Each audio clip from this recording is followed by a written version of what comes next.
Hindi na nga namin kailangan mag-setup pa ng inflatable pool dito nga sa aming bakasyon sa probinsya kasi nagpagawa na nga ako ng malaking swimming pool.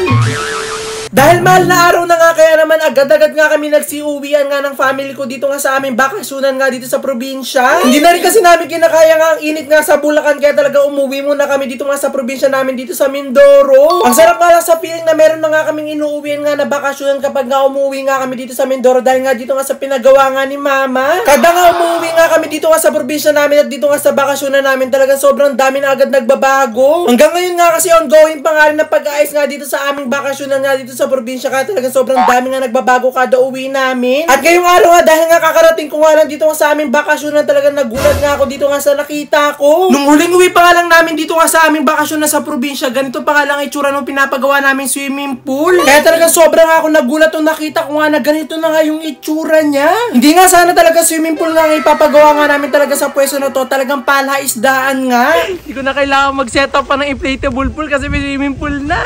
Amazing! Kaya talagang sobrang nakakagulat nung talagang nalaman ko na itinuloy nga ni Mama yung pagpapagawa nga ng swimming pool nga dito sa aming bakasyonan. At talagang sobrang saya ko nga nung una ko nga nakita ko to kasi talagang hindi ko nga akalain na makakapagpagawa nga kami ng swimming pool. At dahil nga sa sobrang excited ko nga, agad-agad nga akong bumaba nga dito nga sa pinapagawa nga namin swimming pool para talagang makita ko talaga ng malapitan. Nung una ko nga siya nakita nung personal, akala ko nga maliit nga lang itong swimming pool na to, pero nung bumaba nga ako dito talagang nagulat ako kasi talagang lumiit nga ako. Kaya talagang sobrang saya ko nga, talagang excited na nga ako na malagyan nga ito ng tubig kasi talaga sobrang lalim pala nitong pinapagawa ni Mamang swimming pool. Naalala ko pa nga dati na kapag merong ang outingan, talagang sobrang akong excited na sumama kasi pagkakita ko ba lang sa swimming pool, talagang gusto ko na agad tumalon. Kaya talagang hindi nga ako makapaniwala na lalabas na nga lang ako dito nga sa bahay namin tapos meron na nga swimming pool, di na ako pupunta sa mga outingan. Naka-stop nga ngayong araw nga itong paggagawa nga ng swimming pool kasi nga mahal na araw at talagang nakabakasyon nga rin yung mga gumagawa nga nito. Kaya talagang pagkatapos nga nitong mahal na araw na to, talagang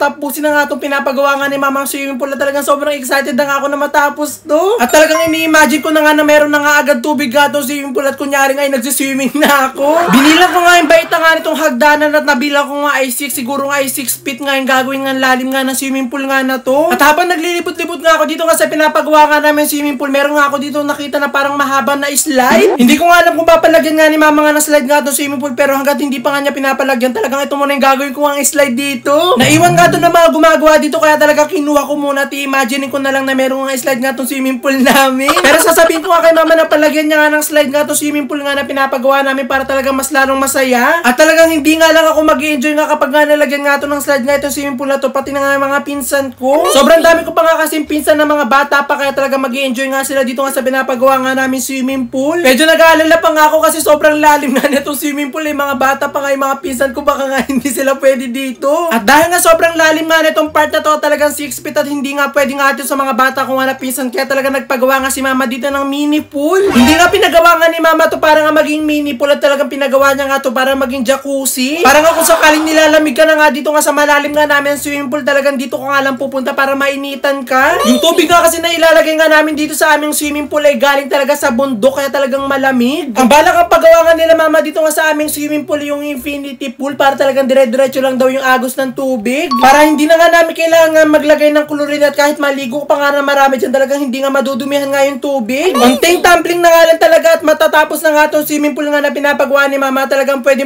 na nga itong liguan. Kaya habang hindi pa nga tapos, talagang imagining ko na nga lang na meron na nga tubig at naliligo na nga ako. Bago nga matapos ang tag-init, talagang tapos na nga talaga to at pwede na nga talagang liguan nga itong swimming pool nga na to, kaya talagang sakto-sakto nga ito ngayong tag-init. At alam ko nga na excited na nga rin kayo na matapos nga rin itong swimming pool nga na to para makita nyo nga rin kung ano nga itsura. Gusto ko na nga sana nga lagyan nga pansamantala nga ng tubig nga itong pinaka-swimming pool para nga kahit papaano ay makakaligo ako, kaso nga lang meron na nga mga drainage. Kahit nga lagyan ko nga ng maraming tubig nga at i-boost ko nga dito nga sa pinaka-mini pool nga na to, talagang masasaid kasi nga meron na nga drainage. At isa pa nga sa nagpaganda nga dito nga sa aming swimming pool nga na pinapatayo, ito nga pinaka-view niya nga dito. Kasi nga talagang pinapalibutan nga itong swimming pool nga namin ng puno, talagang hindi nga dito maalinsangat at hindi nga rin mainit. Pinapractice ko na nga agad dito kung ano nga yung mga gagawin ko nga langoy nga dito sa pinapagawa nga swimming pool nga na to para talagang alam ko na nga kapag nagawa na. Talagang ini-imagine ko na nga na meron na nga itong tubig nga to swimming pool na to. Talagang naliligo na nga ako. At kung gusto nyo nga magkaroon ng idea kung gaano nga kalalim at kung gaano nga kalaki nga to swimming pool nga na to, itignan nyo nga lang itong aking height. 6 feet nga kasi ang lalim nga ng swimming pool nga na to na pinapagawa ni mama. Talaga nagulat ako kasi talagang saktong-sakto sa height ko. Niloloko pa nga ako nila mama nung nakaraan kasi sabi daw nila Palace daan daw yung pinatayo nila dito. Kaya talaga nagulat ako nakita ko nga yung swimming pool pala. At talagang hindi na nga kami mahihirapan nga na mag-setup nga ng inflatable pool kasi talagang meron na nga kami pinapagawang swimming pool. Kada umuwi nga kasi kami dito talaga kami ang nagsisetup nga ng inflatable pool na yun. At talagang sobrang hirap nga mag-setup kasi minsan nawawala na nga yung mga materialis niya. At talagang sobrang hirap nga rin kasi talaga madali nga dumumi nga yung inflatable pool kasi pag naglublob na nga agad doon talagang hindi nga mawawala doon yung dumi. Sobrang init nga sa mga oras nga na to at hindi ko na nga alam kung ano nga yung gagawin ko para nga magpalamig. At habang pabalik nga ako dito nga sa bahay namin, nagulat nga ako kasi meron nga ako dito nakita parang mini swimming pool. Tinanong ko nga kay mama kung pwede nga maligo dito tapos sinabi nga sa akin ni mama na dito daw nila hinahalo nga yung semento na paggawa nga dito sa swimming pool. Akala ko pa naman gumawa nga sila dito na swimming pool na pwedeng daling kung saan saan. Kung makikita nyo nga dito nga sa video nga na mga pinapakita ko mukha nga maikli nga itong pinapagawa nga namin swimming pool pero hindi nyo nga alam talagang sobrang haba niya nga. Sa sobrang haba nga nito swimming pool nga na pinapagawa ni mama pwede na nga dito ganapin nga yung swimming Olympics. At sa susunod na pakita ko na nga sa inyo dito nga sa swimming pool nga na pinapagawa namin ay tapos na kaya talagang abangan nyo nga yun. At nung natapos na nga ako magpakita nga na swimming pool nandito naman nga ako sa kusina kasi meron nga doon nakuha nga sila mama dito sa bakuran namin na sobrang habang saging. First time ko nga lang talaga makakita ng ganitong klase ng saging at talaga nagulat ako kasi tignan nyo sobrang laki niya talaga. Kaya sa mga expert dyan sa saging i-comment nyo ako anong tawagan sa saging na to kasi first time ko lang talaga makakita ng ganitong kalaki at ganitong kahabang saging.